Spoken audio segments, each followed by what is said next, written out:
na ako lumaki, kilalang kilala niya ako.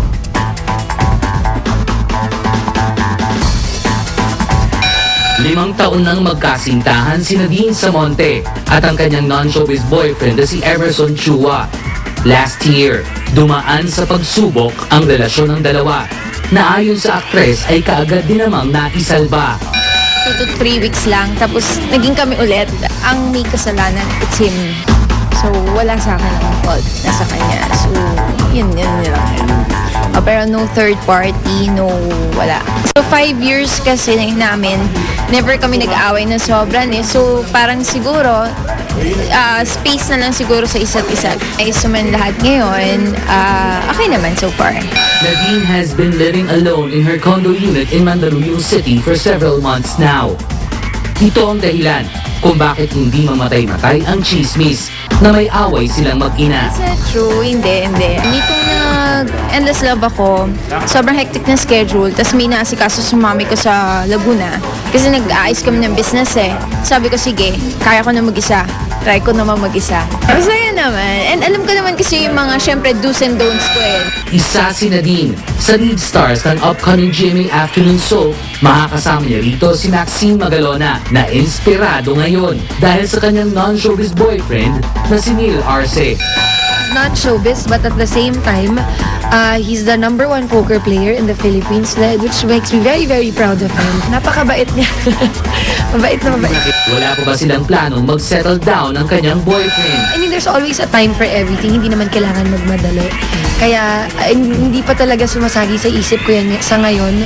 But I'm sure it will come. And when it comes, imbitado kayong lahat. Bye!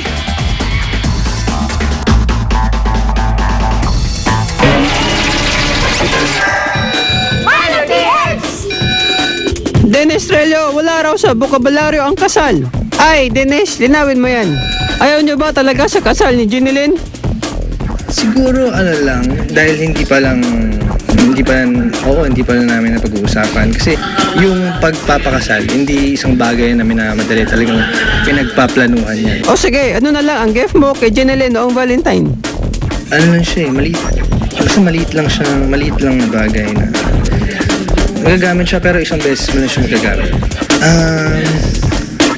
Wag na. Sikreto na lang kasi pag nagbigay ko ng clue, malalaman yung agad. Hindi mo sa bahay. Para may inililihim, no? Anyways, ang hindi lihim ay ang pagpirma muli ni Dennis bilang kapuso for 3 more years. 8 years na pala. Parang kahapon lamang. Hindi tumatanda si Dennis. Kami rin naman, hindi na yung maisip kung paano mga program kung wala si Dennis. Yan sa ating inaalagaan at saka hindi ko pa masabi ngayon, baka premature. Pero definitely marami tayong plano dyan. Nararamdaman ko yung importansya ko bilang artista, and talagang nararamdaman ko yung lahat ng pinaghirapan ko. Ito yung kapalit. Stardom PX!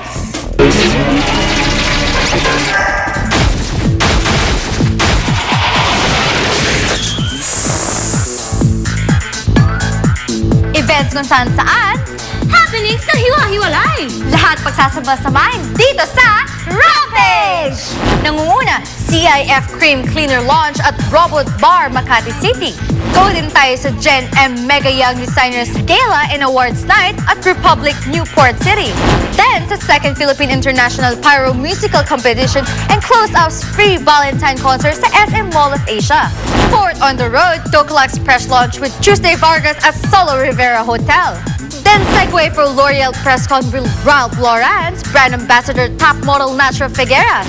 Back-to-back niyan, ang advocacy event ng CIF Cream Cleaner with the key people of EDSA People Power 1 as they simultaneously clean and made both EDSA Shrine and People Power Monument new.